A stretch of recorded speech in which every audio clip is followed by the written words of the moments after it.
a real-life bard saved our D&D campaign of 2 years.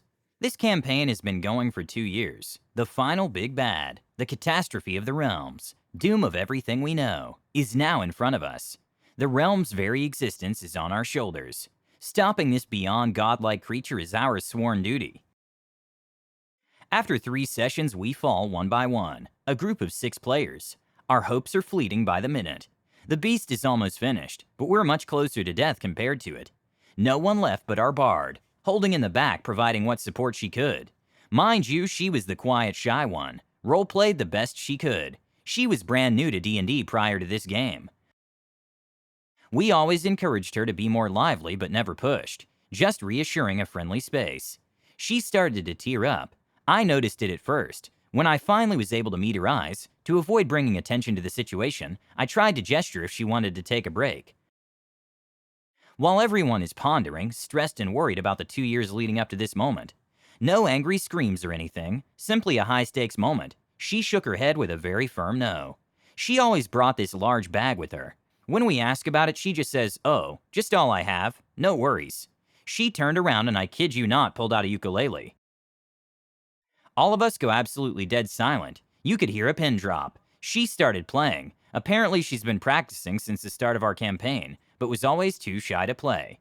She played Soldier Poet King by the Oh Hellos. Her voice resonated against the walls. None of us moved an inch. We're all in shock. She had a wonderful, pure voice. You could tell how nervous she was. A little shaky in her voice. Still beautiful. After what seemed like time froze and each of us were brought into her world and her voice, she stopped. We all look with pure fanboy and girl energy at her and each other, unsure what to do or say. She calmly said, cutting through the silence, "I cast Mass Cure Wounds." The entire table erupted in applause, cheering in ecstatic joy. We screamed like our favorite hockey team won the cup. Now she was in shock, but of pure happiness. A smile erupts on her face and tears rolled down her cheeks. The boss was at the bottom of the turn order. Each player was able to get up and storm the creature with absolute certainty we will be the victors, with 3 nat 20s and 2 hits. Explosions, clashing of metal and screams in the ether from the creature. We are victorious. We're jumping, yelling, and just beyond joy. After the DM's epic monologue of how we saved the realms, she played her ukulele and sang for us one last time. We couldn't have been happier, and it will always be one of my fondest D&D memories. Role-playing can be hard for some people first getting into D&D. It took this bard 2 years to reveal her true colors and blow the minds of her friends and party members. A bard brings their table to tears and happiness, and in the next story, the DM brings his party to tears with guilt and sorrow. This story is about the most tragic NPC I ever created, that the players were really fond of, and also a thriller story I'm really proud of, with some horror in the middle, and a bittersweet ending that made 2 players sob. For a bit of context, I'm DMing this homebrew D&D campaign for about 2 years now. We play like 2 sessions per month, but it's very focused on roleplay. Each session filled with character interaction, and only an occasional monster fighting, usually at the climax. So even if we have long hiatuses, the players really like their characters, and manage to keep engaged with the story. The party is not really the focus of this story, but they all have interesting personalities, and the campaign wouldn't be nearly as memorable without such an amazing cast. It is composed of a very chill tiefling bard of the College of Spirits, an Eladrin paladin that is the hero we need, but not the one we deserve. These 2 are the most relevant in this specific story. A 13-year-old half-elf sorcerer searching for her parents and a masked artificer that no one really trusts, all trying to survive in a tyrannical empire. Also, this is something of a dark fantasy setting. The world I created is cruel but not too cruel, as to become not fun or edgy. It has demon cults, dogmatic religions, racism, and almost every session there's a character experiencing existential dread over their own mortality. But the players manage to survive all that and make some good, like a gang of outcasts trying to heal the wounds of a troubled world. However, the last adventure apparently was so sad that it left the players traumatized, and some cried long after the session had ended. I was expecting that, and even consulted some friends beforehand to see if what I had planned was too cruel. They said yes, but it's a good story. So I did it anyway. Sparing the details, it went like that. The party is traveling to a distant elven kingdom, running away from fiends in the not Spanish Inquisition. Both sides are mortal enemies that happen to also want the party dead. On the road while making a Taraka reading, the bard is contacted by a young girl who's lost in the ethereal plane. Her name was Sheer, a 10-year-old who apparently is a good walker, or Benandanti, a person gifted from birth with the power of astral projections, but she lost her way back to her body while fighting with a demon. To make things worse, her connection with the world of the living is fading, and she will eventually die if she can't go back to her body soon. The party is busy dealing with all sorts of problems, but they can't ignore a cry for help. Accepting the request, they travel to her village to warn them about the demon on the loose and find the girl's body, while also chatting with her during their trip. She's so excited about finding them, because she spent days alone on the world of the dead, that they're almost annoyed with how much she talks. But the bard and the child sorcerer got really close to her. On their way, they fight skeletons and zombies controlled by some demonic energy attacking travelers and nearby villagers, and suspect that the demon Sheer mentioned is responsible for that. Before entering the village, she warns them that she's gonna wait behind, because the demon might still be around, and she's scared of it, but will leave a mark on the Taraka deck that will shine when getting close to her body, to make their work easier. She also suggests they talk with the leader of the village, because the village doesn't like outsiders. Sheer calls the leader her big sister, even though they're not related, because she's an orphan raised collectively. According to rumors, the village lost almost half of its population in the last few years, supposedly due to smallpox epidemic, which left only women alive.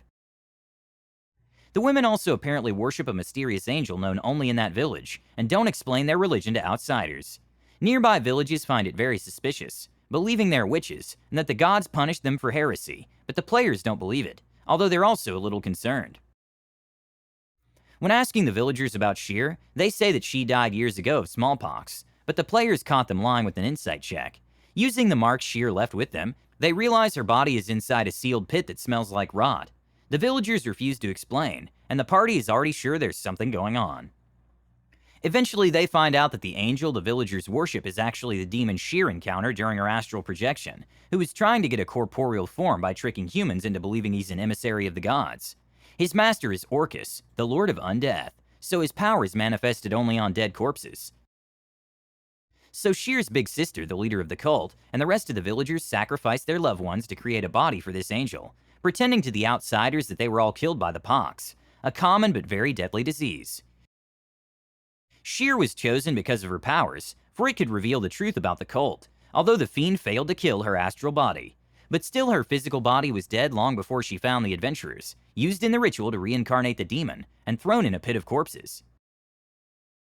But the body of the demon was created using human skin of the sacrifices. His sanctuary also used human skin on the walls and on the floor, to turn it into a cursed place.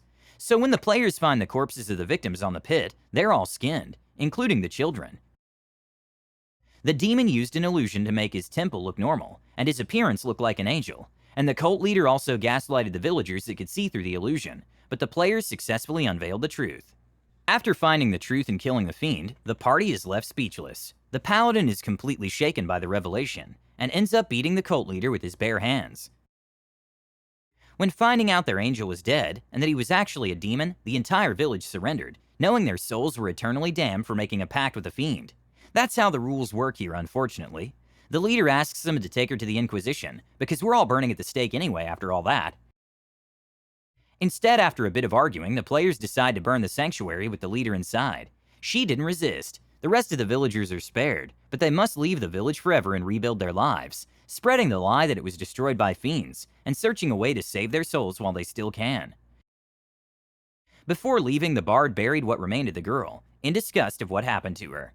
The only thing left to do was to go back to Sheer and have the talk. It's probably the most cruel thing I made my players do, to tell a kid she's going to die soon, and there's nothing they can do about it. In the end, they only said that she has no body to go back to, and that the demon was defeated. They never told her what happened to her body, nor the truth about her village. In disbelief, she spent her last minutes coming to terms with her fate. She always dreamed about seeing the elven kingdom the players were heading to, and hoped that her soul could become a fairy. In this world, unless the person has an oath to a deity, it's not sure what happens after the death, so it's up to the people's imagination. Her last words were, "If we meet again, tell me how it's like, the Elven Kingdom." The bard played his lyre for her until her voice couldn't be heard anymore.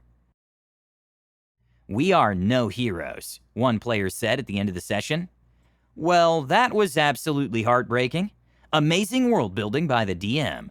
Do tell us about your epic role-playing moments in the comments section. Don't forget to subscribe to our channel, All Things D&D. Stay tuned for more amazing Dungeons & Dragons content.